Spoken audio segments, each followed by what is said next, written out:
Chapter 1: Classification. Now, we talked about classification of living organisms in Form 1. We said classification is grouping of living organisms into groups based on their similarities and differences in structure and their evolutionary relationships. In terms of biological classification, organisms are grouped or classified with other organisms that they are closely related to. These small groups are then classified into larger groups. So classification places living organisms in a series of increasing specialized groups called taxa. The most similar organisms are those that can freely interbreed to produce a fertile offspring. They are said to belong to the same species.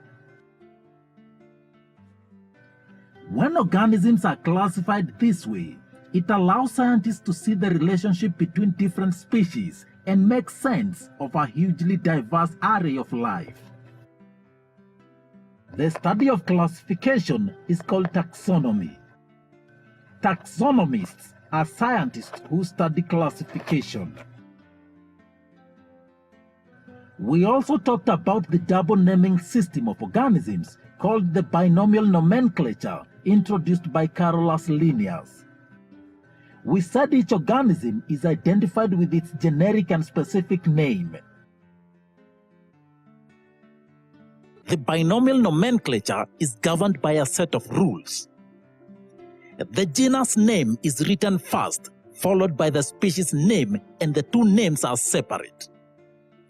The genus name begins with a capital letter, while the species name begins with a small letter. When printed, the scientific name is italicized. When handwritten, the names are underlined separately. The closest relatives of a particular species are those that share the same generic name. For example, all the domestic dogs belong to the same species called Canis familiaris.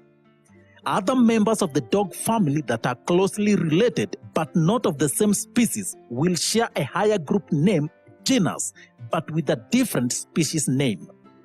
For example, the gray wolf, which is the closest relative to the domestic dog, is classified as Canis lupus.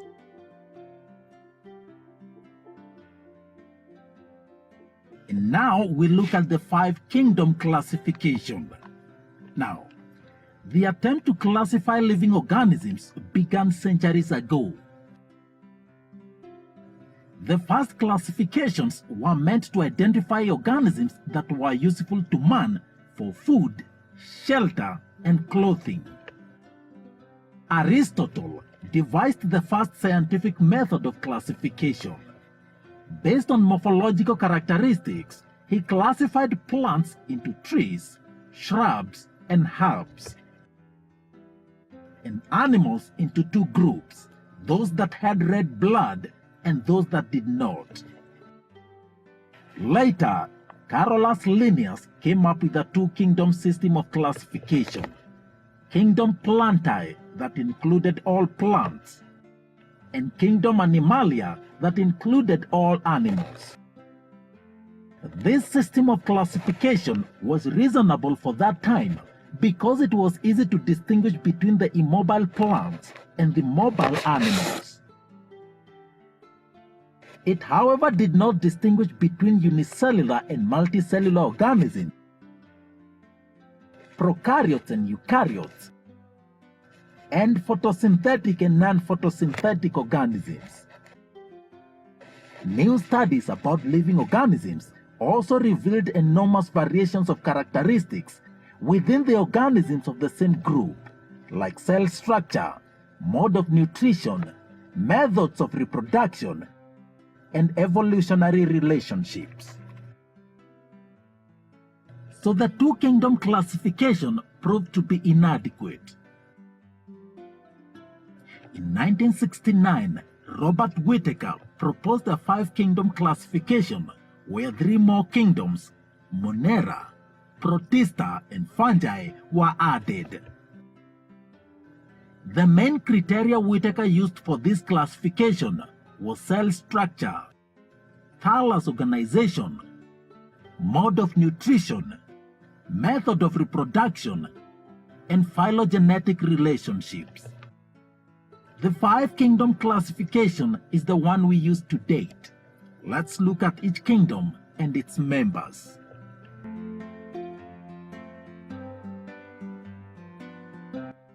Kingdom Monera is the kingdom of bacteria.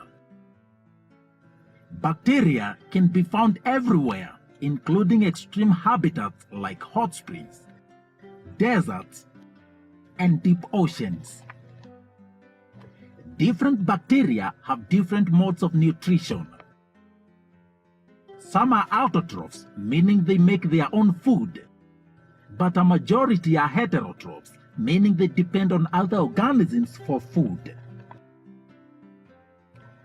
Based on their shape, bacteria can be classified into 4 groups: the spherical coccus,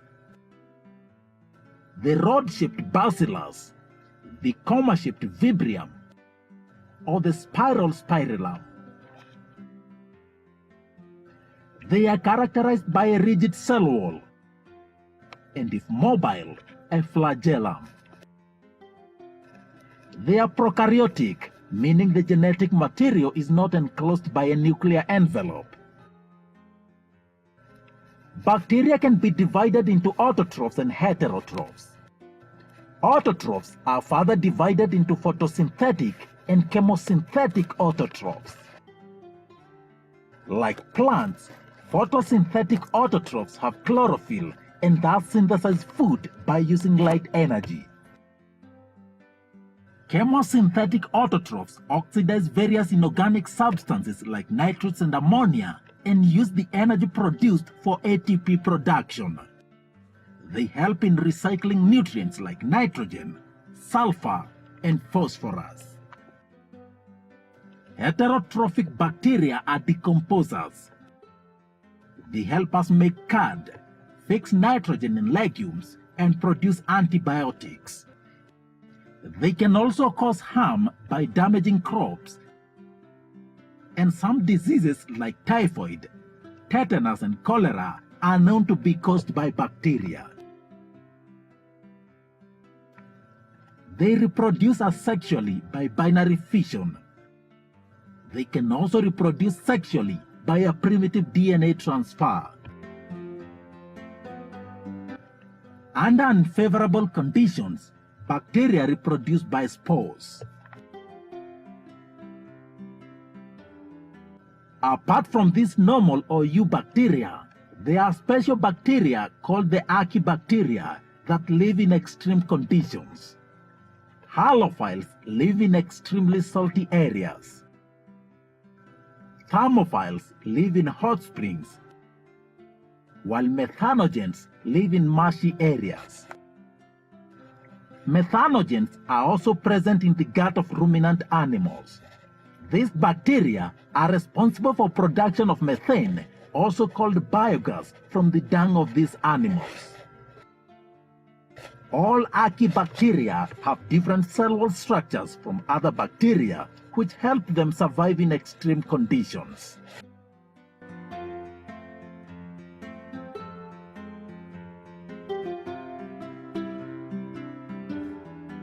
Next is kingdom Protista or Protoctista. Now, all unicellular eukaryotes fall under the kingdom Protista. Members of this kingdom are primarily aquatic. Chrysophytes, dinoflagellates, euglenoids, slime moths, and protozoans are few categories of protists. Since they are eukaryotic, they contain a well-defined nucleus and other membrane-bound organelles. Some have either a flagellum or a cilium. They reproduce both asexually through cell fusion or sexually via zygote formation. Chrysophytes include diatoms and golden algae. They are microscopic and float in great numbers in both fresh and saline waters and are mostly photosynthetic. Diatoms are the chief producers in the ocean. Dinoflagellates are colorful protists found in marine and fresh water. Depending on the main pigment in their cells, they are either yellow, green, brown, blue, or red. Sometimes, when a red dinoflagellate multiplies rapidly in the sea, it makes the sea appear red. This red tide phenomenon is known to be harmful, as the toxins released can kill other marine organisms like fish. They usually have two flagella, a longitudinal and a transverse flagellum.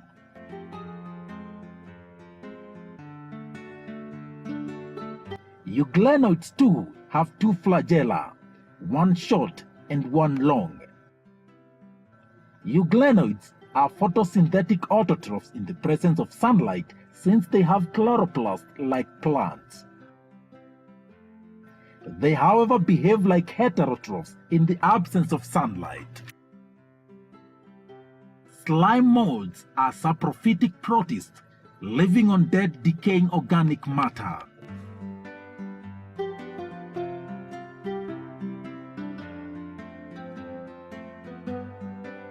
Protozoans are protists that are believed to be primitive relatives of animals.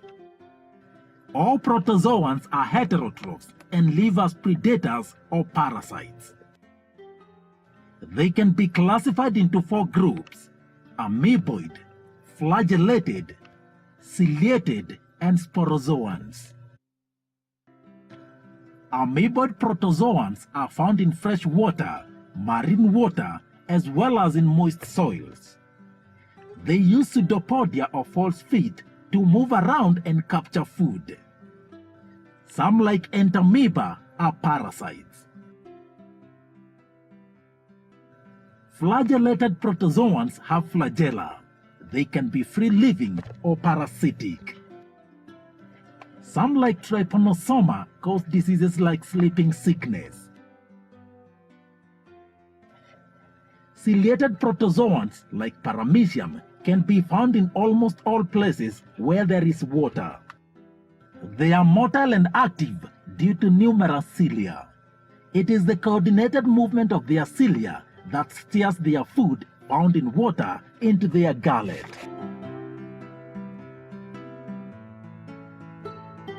Sporozoans are organisms that have an infectious spore-like stage in their life cycle. Plasmodium is the most famous sporozoan. It causes malaria in humans, and it's also known as the malaria parasite.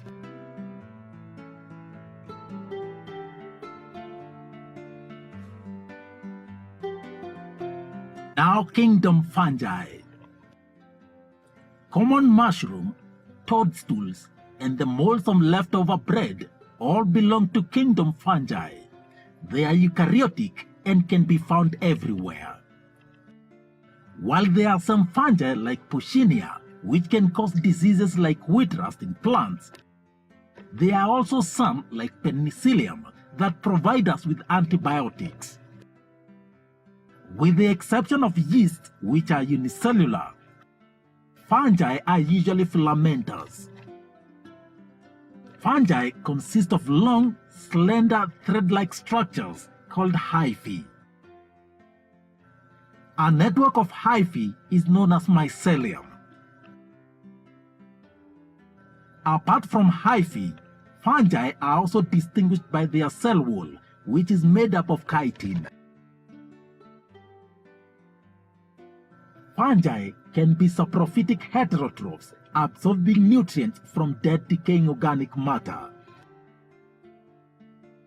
Fungi, which depend on living plants and animals, are parasitic heterotrophs. Some fungi are associated with other living organisms in mutually beneficial associations. For example, fungi associate with algae to form lichen. Other fungi associate with the roots of plants as mycorrhiza.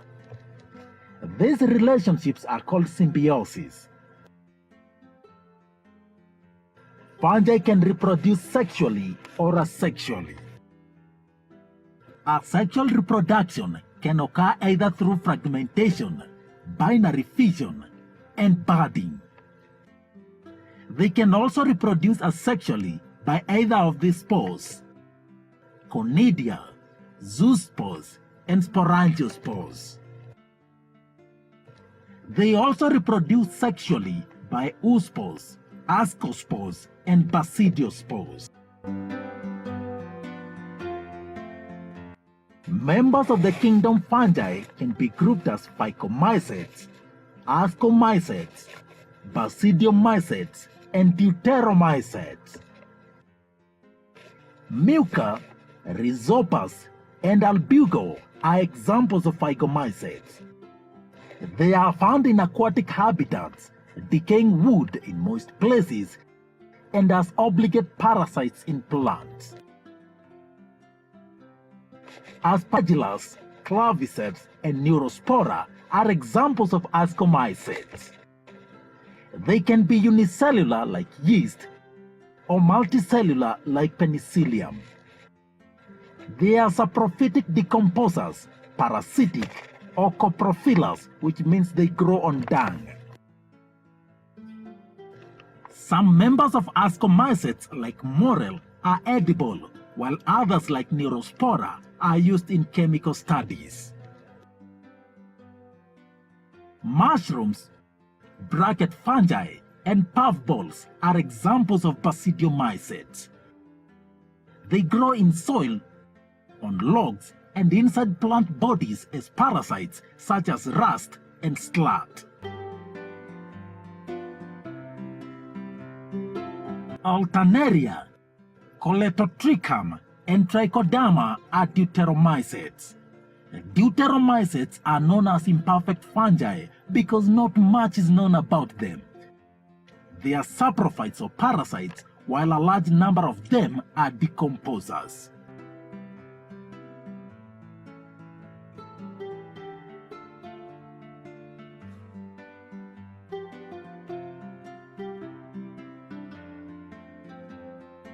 And now Kingdom Plantae. Kingdom Plantae consists of eukaryotic chlorophyll-containing organisms.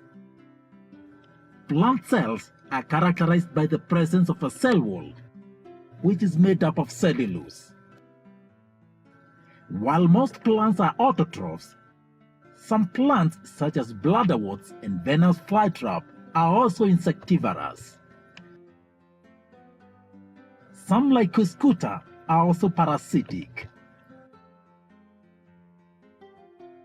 Most plants have two alternate phases in their life cycle: the diploid sporophytic and the haploid gametophytic phases. The length of these two phases and whether they are free-living or dependent varies between groups of plants. The phenomenon of alternation of sexual and asexual forms in the life cycle is called alternation of generations. It can be noticed in plants such as liverworts and mosses.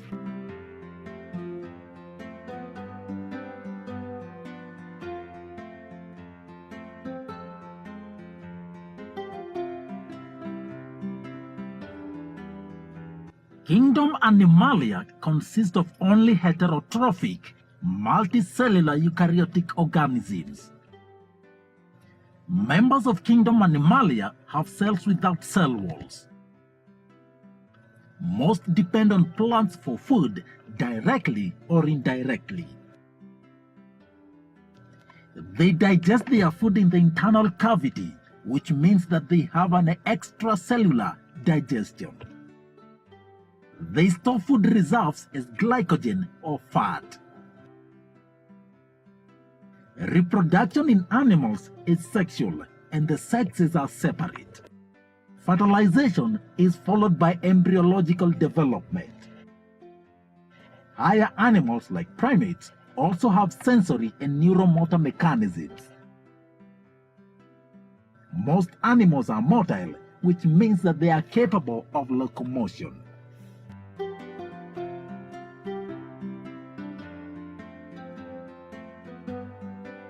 let us look in more details on the kingdom Plantae, so that in the next chapter we deal with the kingdom Animalia. The kingdom Plantae has three divisions: Bryophyta, Pteridophyta, and Spermaphyta. Division Spermaphyta is split into two subdivisions: Gymnospermaphyta and Angiospermaphyta. Division Bryophyta. Well, you might have seen a green cover growing on logs, bricks, and walls after a heavy downpour. This green carpet-like cover is moss, which is a type of a bryophyte. Bryophytes are plants that usually grow in damp, humid, and shady areas. They are also called the amphibians of the plant kingdom because although they grow in soil, they need a moist habitat for sexual reproduction. Bryophytes are multicellular and photosynthetic, containing chlorophyll but lack the vascular bundles.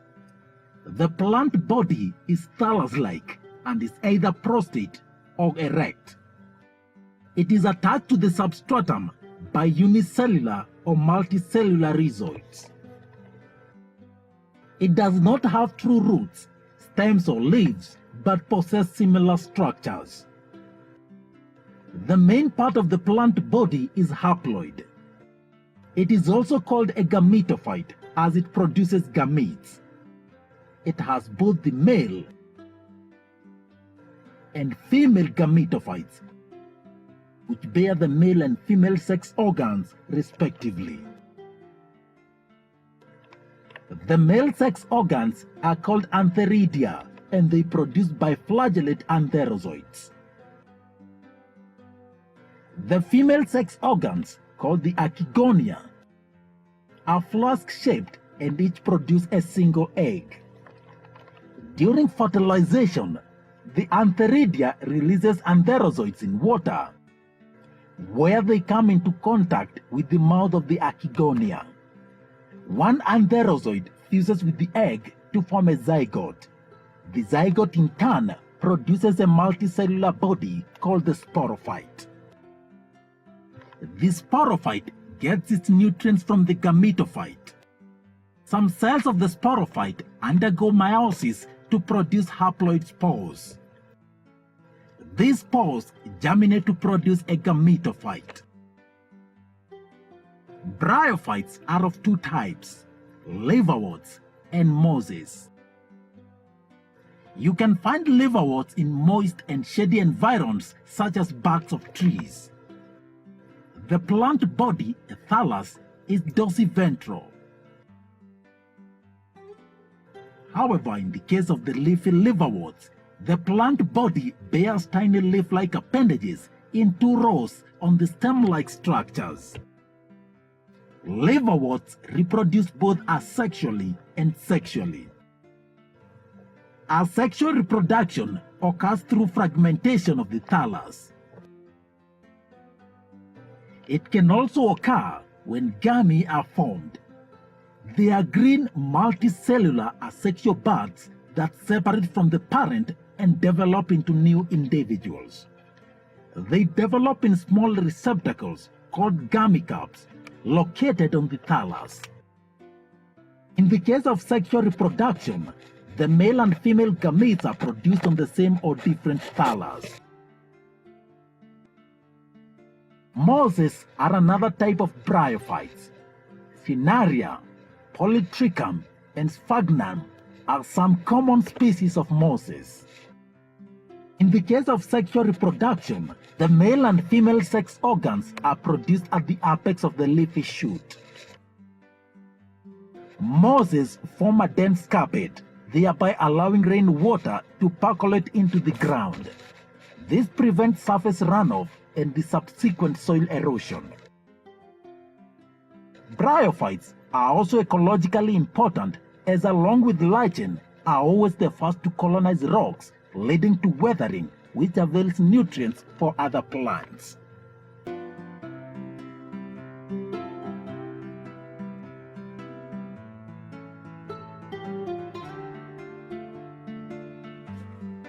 Division Pteridophyta.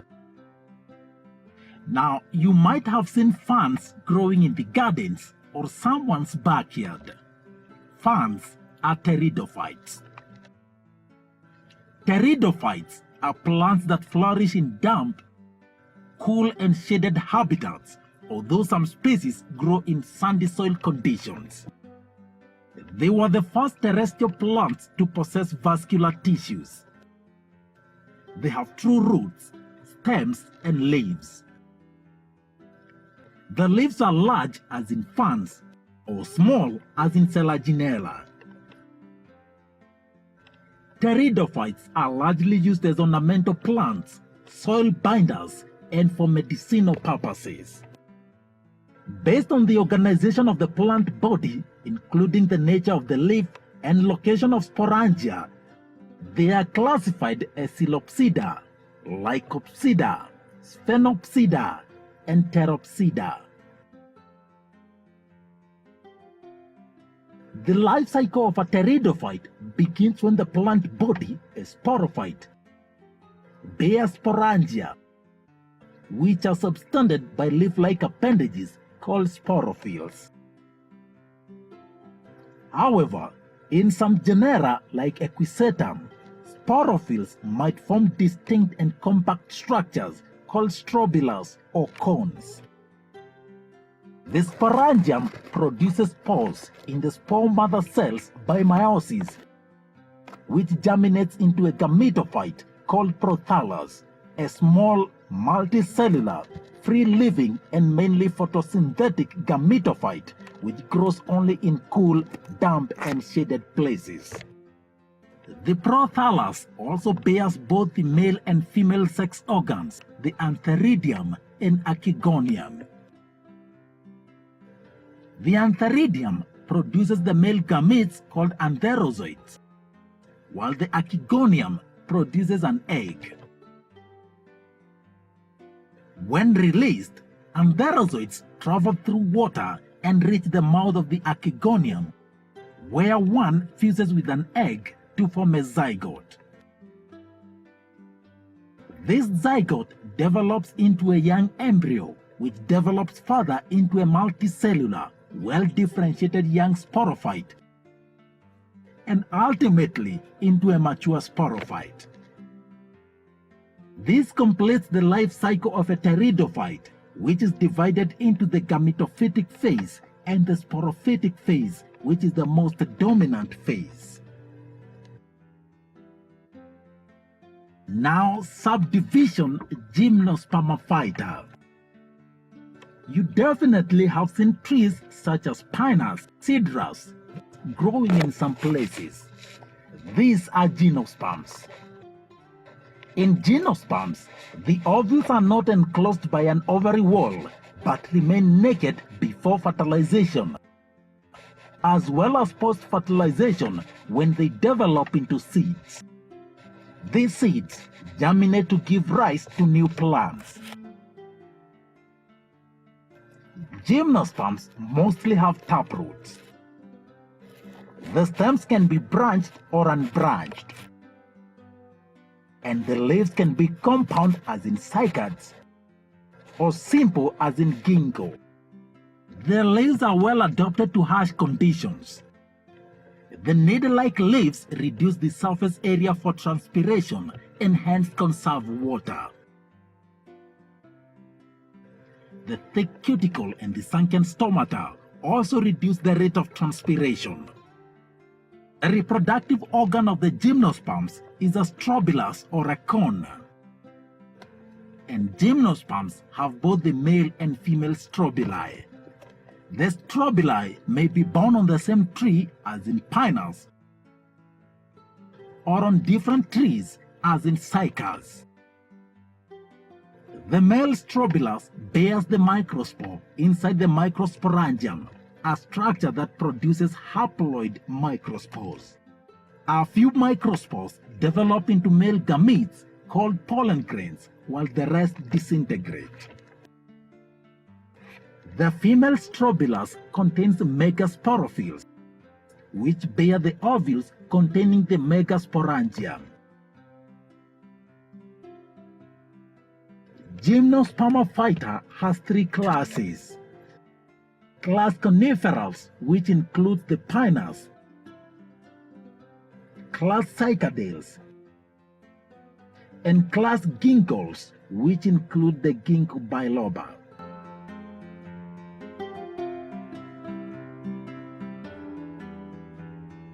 Lastly, subdivision Angiospermophyta. Angiosperms are flowering plants. Here, the ovules develop inside the flowers, and the seeds too are enclosed in the fruits and can be monocotyledonous or dicotyledonous.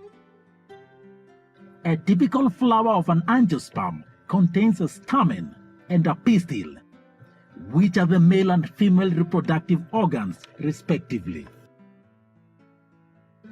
After pollination, a pollen tube grows carrying the male gametes down the style.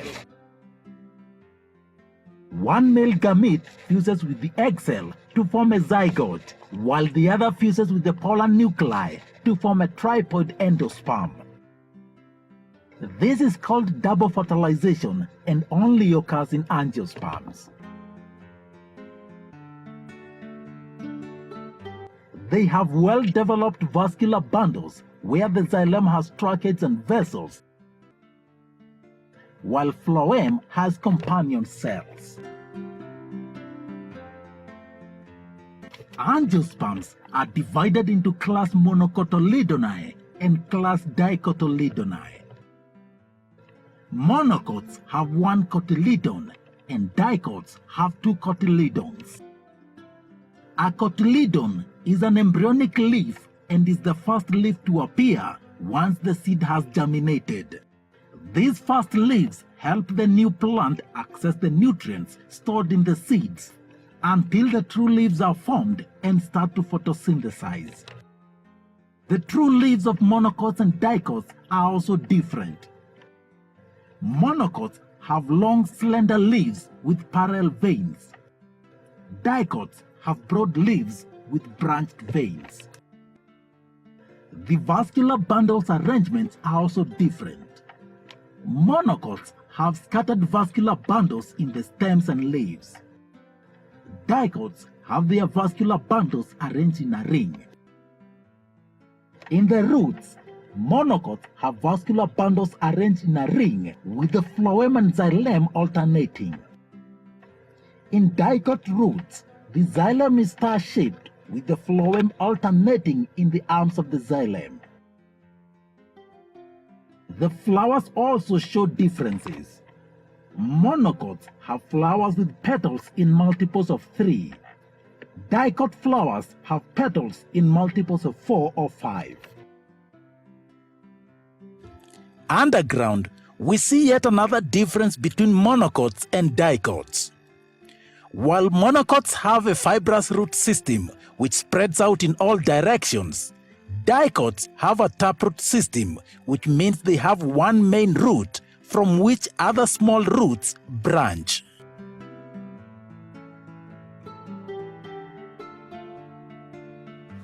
Angiosperms are one of the largest plant groups and grow in diverse habitats such as land and water, as well as in different climatic conditions. Besides being a source of food, they also supply us with fuel, fodder, and medicine.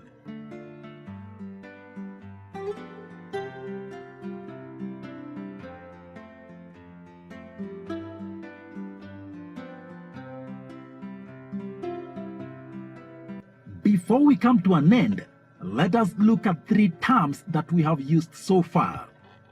The first one, alternation of generations.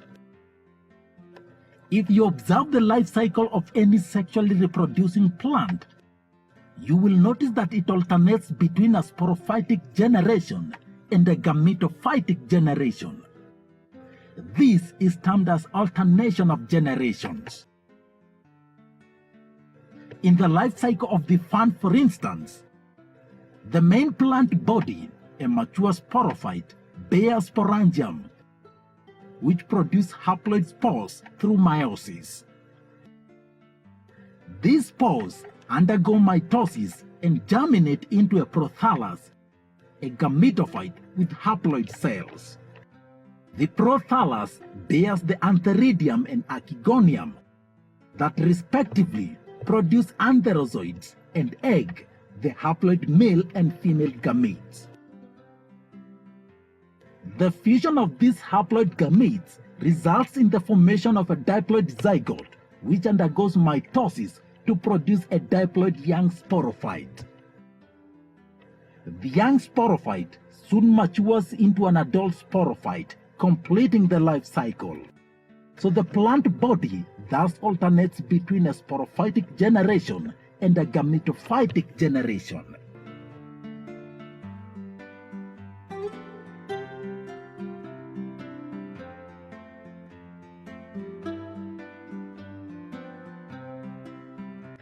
The next term is algae. What are algae? Now, you might have seen a slimy green layer on rocks lying next to a water body. This green layer is algae. Algae is an informal term for a large group of photosynthetic organisms that are not necessarily closely related. In fact, these organisms belong to different kingdoms. You can spot algae growing on moist rocks and stones, in marine and fresh water, and on wood. Algae come in different forms and sizes. For instance, Chlamydomonas is unicellular, whereas Volvox is of colonial form, and Spirogyra is filamentous. On the other hand, kelps form massive plant bodies.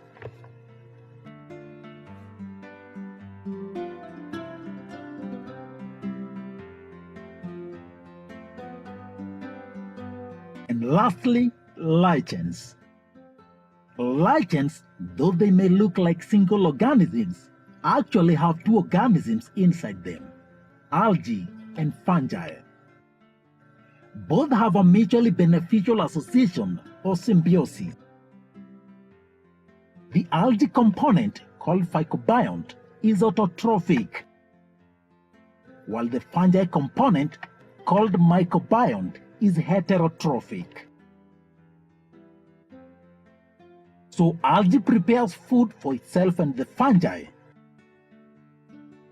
while the fungi provides protection and absorbs water and nutrients for the algae.